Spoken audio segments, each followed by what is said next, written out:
حدود مهما طولنا، مهما قصرنا، مهما طالت أعمارنا في الدنيا أيها المؤمنون، ليس لنا إلا 4 حدود أن نتعداها ولن نتعداها. هي حدودنا في الدنيا، وغدا سنتعداها ونصل إلى الموت. أما الحد الأول فهو إلى الموت.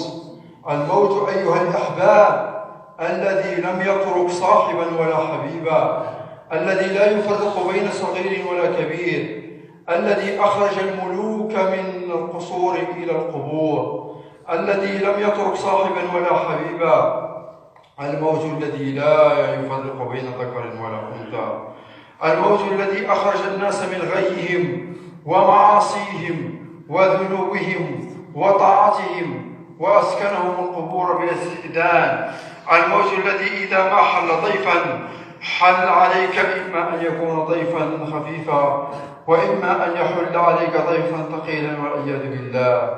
الموت الذي جاء إلى أعظم البشر رسول الله صلى الله عليه وسلم، الذي اشتكت به سكرات رسول الله صلى الله عليه وسلم، تدخل عليه ابنته فاطمة بنات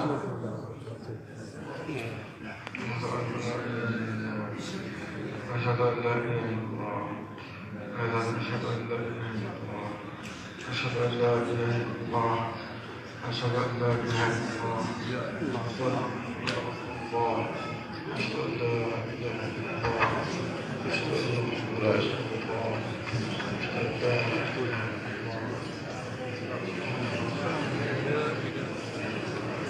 لا لا لا لا حول ولا قوة.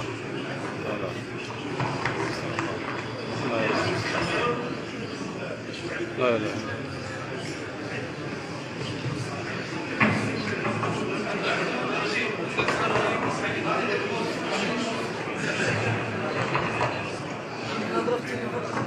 واه